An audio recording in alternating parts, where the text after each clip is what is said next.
Okay, cool. So thank you all for having me here today. I'm really excited to get to chat with you all. I know that Lambo has really benefited from his time in Verena, so it's really great to meet. So today I'm going to talk about Lambo's other project that is not canine flu. We're going to talk about high-path avian influenza in North America, how it got here and how it spread. And this is a much longer story, but I'm going to really try to keep it to 10 minutes. So this work has really been led by Lambo. Okay, so as we probably all know, in March of this year, a Texas dairy cow herd reported that cows had tested positive for H5N1 in their milk. This was highly surprising because this was the first time we've ever known of an influenza A virus affecting dairy cattle at all, let alone an avian influenza virus. Since March, this has spread to over 330 affected herds across 14 US states, with spillbacks into humans, poultry, and wildlife. And watching this unfold has been really surprising and really fascinating. And I think it's led a lot of people to ask, how did we get here? And it's a good question because until 2022, these viruses weren't really much of a problem in North America. So historically, highly pathogenic H5 viruses have circulated endemically in wild and domestic birds in Asia and Northern Africa, where they've caused these persistent problems for agriculture and periodic human infections. In North America, we had one really big outbreak in 2015, but this outbreak was pretty well controlled by culling domestic birds. And after that outbreak response, the virus went away. But in 2022, this all changed. So in December of 2021, these viruses were detected in wild and domestic birds in Newfoundland, Canada, and since then they have continued to circulate and spread across the Americas. Now, compared to past outbreaks, both that 2015 outbreak in North America as well as other historical outbreaks that have happened elsewhere, the panzootic in North America has been really unusual in a couple of key ways. One is that we've seen a lot of die-offs in really non-canonical avian host species. So normally the primary reservoir for these viruses are the Anseriformes, which are ducks, geese, and swans. During this outbreak, we've had these mass die-offs in a series of really unusual hosts like scavengers, raptors, cranes, and some infections in peri-domestic birds like blackbirds and songbirds. And it's led to this important open question, which is, has avian influenza ecology changed? Or are these new species establishing as reservoirs? This virus has also spread further and faster than past outbreaks. So back in 2015, the US culled about 50 million domestic birds and then detection stopped. Today, the US has culled about 100 million domestic birds, but we're still finding detections in both wild and domestic birds in North America, including a new set of detections in Washington last week and then also in Pennsylvania this week.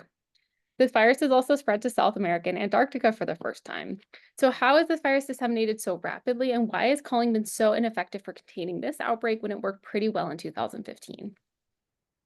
Finally, this virus has been infecting mammals at a much higher rate than previous outbreaks. We've had these highly publicized outbreaks on farmed mink, wild aquatic sea mammals in New England and South America, and finally the dairy cattle. So even before the dairy cattle outbreak, outbreak was already sort of weird, and there were these really big open questions about it. So for the purpose of today, I want to focus on the story of the birds because it really all starts with the birds. So if we want to understand some of these questions, one tool that we can use to do so is viral genomics. And the reason is that viral genomes contain a little molecular record of viruses' transmission histories. In this toy example, I'm going to use this single green dot to represent an animal infected with flu. So that animal will go through the course of their infection, and let's say they infect a couple more individuals. Because influenza viruses are RNA viruses, mutations accumulate in these genomes as we move forward in time. Eventually, if we sampled every single animal, we could reconstruct a complete genealogy of how that virus moved through that population. Turns out that even if we only sample a fraction of individuals, we can still reconstruct a phylogenetic tree that accurately represents the relationships among the sampled members of that phylogeny. This becomes more powerful when we can layer other types of data like time and host information on top of these trees. Then we can start making inferences like, for example, maybe there was a wild bird to domestic bird transmission event sometime in December. So using this basic methodology, we wanted to try to understand how this virus was introduced in North America and what drove transmission within the US.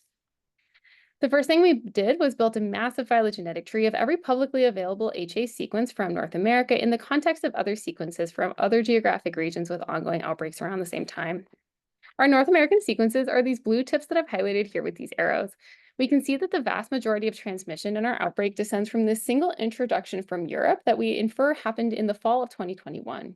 However, there's also a couple of these introductions up here that nest within the diversity of Asia. And if we zoom into those introductions, we see that these were actually 7 dead-end introductions that completely failed to disseminate. When we look at where these tips were sampled, we see that all of these tips were sampled on the West Coast, so Alaska, California, and British Columbia. And this suggests that they may have been introduced via the Pacific Flyway. So when people study migratory birds, it can be useful to classify their movement across these different migratory flyways. And the US has four: the Atlantic, Mississippi, Central, and Pacific. So we classified all of these sequences into the flyway matching the geographic location where they were sampled, and we reconstructed transmission within and between each flyway.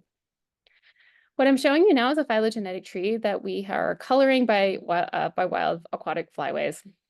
So on the top here, you have this long orange branch. This represents those introductions from Asia that we infer happened into the Pacific flyway.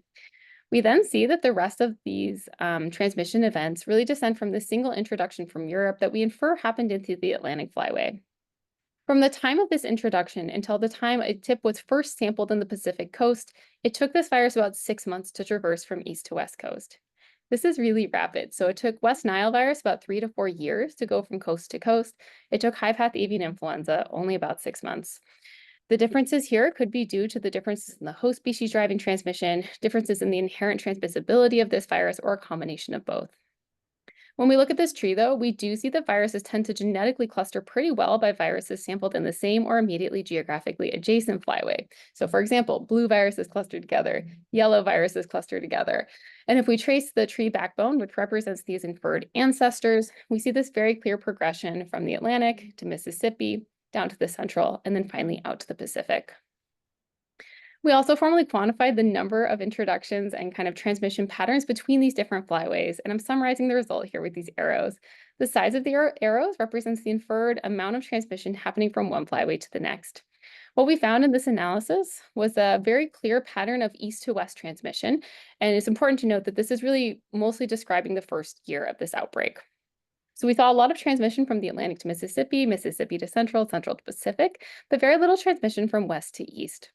We also observed the absolute least amount of transmission happening from the Pacific Flyway. And this is sort of interesting because we also observed all of those independent introductions into the Pacific that completely failed to disseminate onward. We can only currently speculate about why this might be, but potential reasons could be that this flyway is more ecologically isolated. It could be related to the abundance of suitable hosts at the time of these introductions, or it could be that these two occurring lineages were not equally fit. We're hoping to test some of those hypotheses in future work. So this pattern across flyways is pretty consistent with a lot of transmission in wild birds, but it's of course not a direct measurement of this. So we wanted to use this exact same type of methodology to directly assess which birds were driving transmission. So typically we categorize birds by whether they were migratory or non-migratory and by their taxonomy. So the Anseriformes are considered the most natural host species for most influenza viruses. Galliforms in this system are primarily domestic birds who have been heavily impacted. Pteridgiforms or shore birds are traditionally sort of secondary hosts for influenza, but the songbirds, owls, and raptors are really unusual. These are birds that have been heavily impacted but are not canonically thought to contribute to transmission. For the sake of time, I'm not going to show you the results. I'm just going to tell you what we found. What we found are that these wild migratory birds were overwhelmingly the ones that were driving transmission. When we looked at these different host orders, we found the absolute most support for high transmission in the Anseriformes, so these really classic host species. We also saw some support for the Pteridgiforms, so these secondary hosts, as well as some of these domestic galliforms. Interestingly, though, when we calculated the length of time that these viral lineages persisted in each of these different host groups, we found that although these domestic birds, these galliforms, were heavily infected, that these infections appeared to be more transient. So when we looked at which host species were driving kind of longer-term persistence of these viruses, it was primarily restricted to these canonical species, the Anseriformes and Pteridgiforms. Importantly, when we looked at these non-canonical species, the songbirds, owls, and raptors, we found very low statistical support for these groups in driving transmission, very short persistence times, and we found that they tended to form these dead-end transmission chains. The last thing we wanted to look at was how these viruses were getting into and potentially transmitting between agricultural birds. So this virus has been really devastating for the agricultural industry. It's also important because we know that in 2015, in our last big outbreak, these viruses were introduced into commercial poultry populations and then transmitted really efficiently between them. So we wanted to know if this was true in this outbreak as well. We categorized these sequences into whether they came from commercial poultry, which are large poultry operations with lots of biosecurity, or backyard birds, which are small poultry operations, which are much more likely to be housed outdoors and with much more limited biosecurity. We did a ton of different analyses, and I'm just going to show you the results of one. And in this analysis, we used about 900 sequences from wild birds, commercial poultry, and backyard birds, and inferred introduction events between these three species. What I'm showing you here is every inferred introduction into backyard birds in yellow or into commercial birds in green. The color of the dot to the left represents the inferred source of that introduction. What we found was in the first 6 months of this outbreak, we inferred that there were approximately 80 independent introductions into domestic birds with some limited onward transmission. We found that a lot of these introductions tended to form these pretty short terminal transmission chains, with the exception of a few introductions that we identified in these commercial poultry operations, which then went on to persist for a couple of months. Importantly, this is really different from what happened in 2015. In 2015, there was essentially one massive cluster of transmission between these different commercial poultry operations. What this data is telling us is that in this outbreak, we've had these repeated seeded incursions from wild birds. We also wanted to formally count the number and timings of these introductions across our posterior set of trees, and when we did this, we found something interesting. We found that when we plotted out the cumulative number of jumps between these species over time, that backyard birds experience more introductions from wild birds than commercial poultry, and that interestingly, they seem to experience these introductions a little bit earlier on average. When we calculated the difference in the moving average between these two lines, the difference was about 10 days. All right, so some key takeaways. We found that these wild migratory birds overwhelmingly drove this outbreak, leading to rapid and sustained dissemination and repeated introductions into domestic birds. I think that this can mostly explain why this virus hasn't gone away and why culling may no longer be a successful strategy for outbreak control. Instead, effective prevention may now require layered interventions like improvements in biosecurity, better efforts to keep wild and domestic birds separate, better monitoring, and potentially investigating vaccination as well. We found that despite some pretty unusual epidemiology, the fundamental ecology of how these viruses are circulating in wild birds hasn't fundamentally shifted, and I think that's really good news. We have incredible maps of where these animals are moving at different times of year. So one of our next steps that we're excited about is to formally integrate this migration data into these phylogeographies to try to ask, can we model where and when these viruses are likely to be based on geographic location and time of year? Our data suggests that given limited funds for surveillance, we should really focus on sampling these migratory and seriformes and terradriformes. If we want to be serious about tracking how these viruses are evolving and mixing, we really need continuous surveillance in these wild birds. This kind of surveillance is important not only for outbreak reconstruction, but also for contextualizing new surprising events like the infections in cows.